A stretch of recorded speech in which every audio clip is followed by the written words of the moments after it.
Strong winds power electric fields in the upper atmosphere. This is by NASA Goddard Space Flight Center. Using observations from NASA's ICON mission, scientists presented the first direct measurements of Earth's long-theorized dynamo on the edge of space, a wind-driven electric generator that spans the globe 60-plus miles above our heads.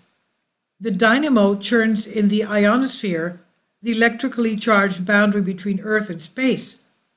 It's powered by tidal winds in the upper atmosphere that are faster than most hurricanes and rise from the lower atmosphere, creating an electrical environment that can affect satellites and technology on our Earth. What happens on Earth does not stay on Earth. Using observations from NASA's ICON mission, scientists presented the first direct measurements of Earth's long-theorized dynamo at the edge of space, a wind-driven electric generator that spans the globe 60-plus miles above our heads, and this dynamo churns in the ionosphere, the electrically charged boundary between Earth and space. It's powered by tidal winds in the upper atmosphere, faster than most hurricanes, and rise from the lower atmosphere, creating an electrical environment that can affect satellites and technology. The new work published in Nature Geoscience improves our understanding of the ionosphere, which helps scientists better predict space weather and protect our technology from its effects. Launched in 2019, ICON, short for Ionospheric Connection Explorer, is a mission to untangle how Earth's weather interacts with weather in space. Radio and GPS signals zip through the ionosphere, which is home to auroras, the northern and southern lights, and the International Space Station. Empty pockets or dense swells of electrically charged particles can disrupt these signals. Scientists who study the atmosphere and space weather have long included Earth's dynamo in their models because they knew it had important effects. Kindly support my Patreon account. The daily posts are 5 videos daily, and they are totally different from what I have on my YouTube channel. Thank you so much for your support and that you find all my content so interesting. You'll find the Patreon account details in the description box. They knew it had important effects, but with little information, they had to make some assumptions about how it works. Data from ICON is the first concrete observation of winds fueling the dynamo, eventually influencing space weather to feed those into those models. ICON's first year of space has shown predicting these winds is key to improving our ability to predict what happens in the ionosphere, said Thomas Immel, ICON principal investigator at the University of California, Berkeley, the lead author of this new study. Earth's sky-high generator. The ionosphere is like a sloshing sea of electrically charged particles created by the sun and intermixed with the neutral upper atmosphere. Sandwiched between Earth and space, the ionosphere responds to changes from both the sun above and the Earth below. How much influence comes from each side is what researchers are interested in figuring out. And studying a year of ICON data, the researchers found much of the change they observed originated in the lower atmosphere. Generators work by repeatedly moving an electrically carrying conductor like a copper wire through a magnetic field. Filled with electrically charged gases called plasma, the ionosphere acts like a wire, or rather a tangled mess of wires. Electricity flows right through, and like the dynamo in Earth's core, the dynamo in the atmosphere produces electromagnetic fields from motion. Strong winds in the thermosphere, a layer of upper atmosphere known for its high temperatures, push current-carrying plasma in the ionosphere across invisible magnetic field lines that arc around Earth like an onion. The wind tends to push on chunky, positively charged particles more than small, negatively charged electrons. You get pulses moving differently than minuses, pluses moving differently than minuses, said co-author Brian Harding, physicist at University of California, Berkeley. He said, that's an electric current. In most generators, these components are bound tightly so they stay put and act predictably, but the ionosphere is free to move however it likes. The current generates its own magnetic field, which fights Earth's magnetic field, and it passes through. Emil said, so you end up with a wire trying to get away from you. It's a messy generator, he said. Following the whims of the ionosphere is key to predicting space weather's potential impacts. Depending on which way the wind blows, plasma in the ionosphere shoots out into space or plummets towards Earth.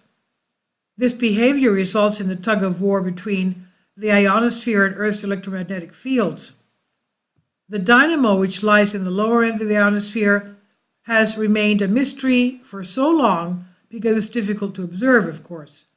Too high for scientific balloons and too low for satellites, it has eluded many of the tools researchers have to study. Near-Earth Space Icon is uniquely equipped to investigate this part of the ionosphere from above by taking advantage of the upper atmosphere's natural glow to detect the motion of plasma.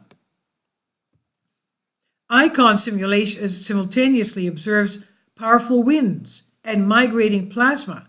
This was the first time we could tell how much the wind contributes to the ionosphere's behavior without any assumptions, said Astrid Mote, another author, study co-author in Icon scientist at the National Center for Atmospheric Research in Boulder, Colorado. Only in the past decade or so, Emil said, have scientists realized just how much those rising winds vary. The upper atmosphere was not expected to change rapidly, he said, but it does, day to day. We're finding this all due to changes driven up from the lower atmosphere. Wind power. Familiar are the winds that skim the surface of the Earth, from gentle breezes to bracing gusts that blow one way and then the other. High-altitude winds are a different beast. From 60 to 95 miles above the Earth, in the lower thermosphere, the winds can blast in the same direction at a speed about 250 miles an hour for a few hours at a time before suddenly reversing direction. By comparison, winds in the strongest Category 5 hurricane tear at 157 miles an hour or more. So these dramatic shifts are the result of waves of air called tides, born at Earth's surface when the lower atmosphere heats up during the day, then cools down at night. They surge through the sky daily, carrying changes from below. The farther the atmosphere stretches away from the surface, the thinner it becomes and the less turbulence there is to disrupt these motions.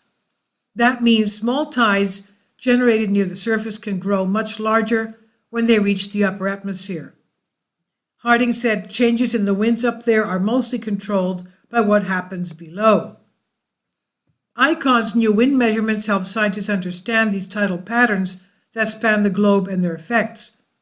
Tides ripple up through the sky, building in strength and growing before gusting through the ionosphere. The electric dynamo whirs in response.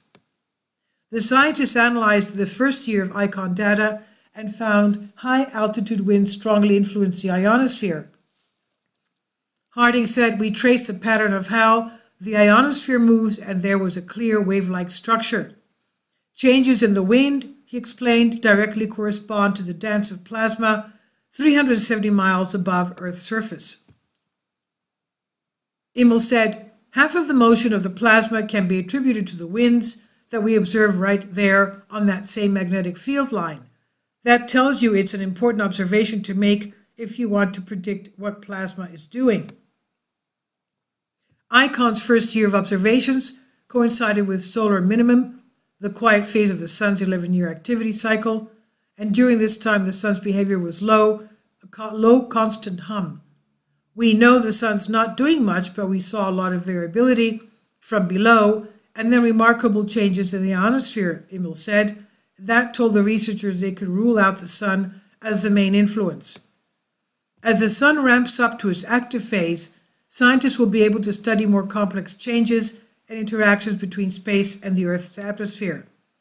Emil said he's excited to have this confirmation of long-held ionosphere theories. He said, we found half of what causes the ionosphere to behave as it does right there in the data, he said. This is what we wanted to know. Still, Mote said this leaves room to explore what else is contributing to the ionosphere's behavior. This is by NASA Goddard Space Flight Center on Science Daily. Please leave your comments and thank you for your support.